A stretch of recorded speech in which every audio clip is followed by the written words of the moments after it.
Okay, today we're going to talk about systems of linear equations using the elimination method. To use the elimination method, we want to basically eliminate one variable.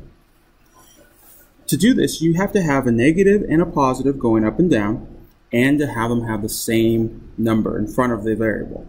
In this case, this first example, you have negative x plus 4y equals negative 14, positive x minus y equals 8. Because there's a negative and a positive x, and it's the same number, in this case 1, what we can do is we can cancel out the x if we add top to bottom. That leaves me with the 4y equals negative 14 and negative y equals 8. If you add 4 plus negative 1 is 3, negative 14 plus 8 is negative 6, and then if you solve, y is equal to negative 2. Now what I can do is take that number, negative 2, and plug it back into either top or bottom. In this case, I'm going to pick the bottom. Put the negative 2 in, notice I put it in parentheses. Becomes a positive, subtract 2 on both sides, x is 6. So that means my answer is 6 comma negative 2. So substitution, we plugged it in. Elimination, we're trying to get rid of a variable. In this example right here, we've got 3x plus 4y equals 11, x plus 2y equals 5. We want to get the same number on top and bottom. So we have to figure out what we have to multiply it by. Now, the biggest key is figuring out which letter you want to get rid of. Okay, so you want to eliminate one letter. It could be x or it could be y. You just got to pick one. In this case, we are going to multiply by negative 2 to get rid of y. Okay, so that means I'm multiplying that negative 2 to the entire bottom equation. The top one doesn't change. So notice that's still 3x plus 4y equals 11. The bottom one now is negative 2x minus 4y equals negative 10. Notice now I have a positive 4y and a negative 4y. Those will cancel out. And that means I just add top to bottom everything else. So 3x minus 2x is 1x. 11 minus 10 is 1. Boom, I have one variable solved for. Now I plug it back in. It doesn't matter which one I do. In this case, I'm going to plug it into the bottom one. I could plug it into the top and get the same answer. 1 plus 2y equals 5. Subtract 1 on both sides. Divide by 2. My answer is 1 comma 2. So sometimes you might have to multiply one equation, either top or bottom. Sometimes they'll already be solved for you.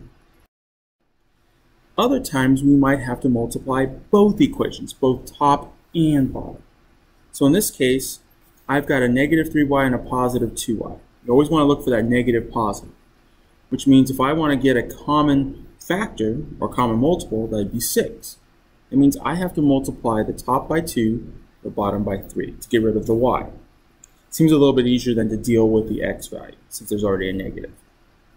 If I do that, when I multiply by 2 on all of it, I get 4x minus 6y equals negative 30. I get on the bottom 15x plus 6y equals 30. Now, I can eliminate the y's now. I add top to bottom the other parts. So that's 19x equals 0.